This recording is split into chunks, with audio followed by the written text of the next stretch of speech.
Spomnim se, ko mi je oče v otroštvu razlagal, da naj peljem svojo pot in ne sledim drugi. In to vidim kot en pomembnih nasvetov z njegove strani.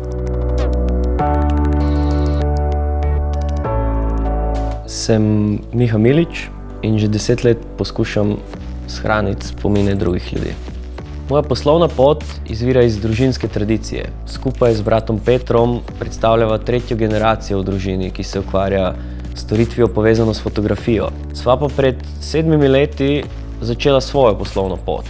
Specializirala sva se za izdelavo fotoknjig in fotografij, ki jih naše stranke lahko naročijo preko spleta. Poslovanje sva razširila po celi Sloveniji, sedaj se pa fokusirava na preboj na tuje trge.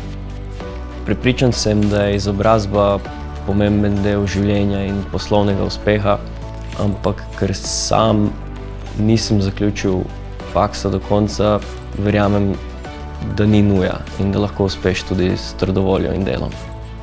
Poraz precej negativna beseda in je ne maram, čeprav se dogaja vsakodnevno.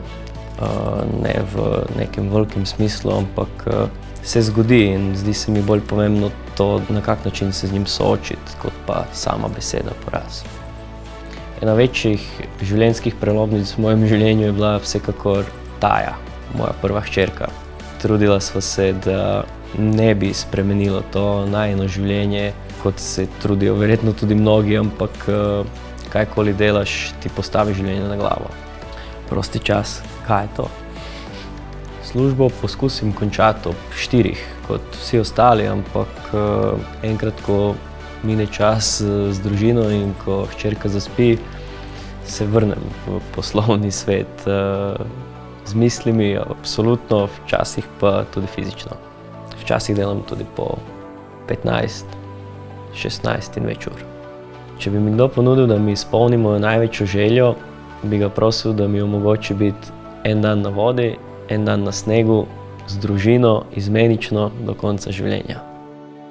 Če me vprašate, kaj bi vam svetoval v poslovnem svetu, bi vam verjetno rekel, da si organizirate stvari tako, kot da imate 10-krat več posla, kot ga dejansko imate.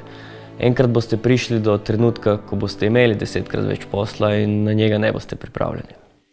Mogoče zveni že malo zlajnano, ampak sem prepričan, da nek uspeh in istočasno seveda tudi srečo v življenju prinaša to, da počneš, torej delaš to, kar te veseli. Ker šele takrat boš lahko to delal kvalitetno in strastno, a za uspeh in srečo je to zelo pomembno.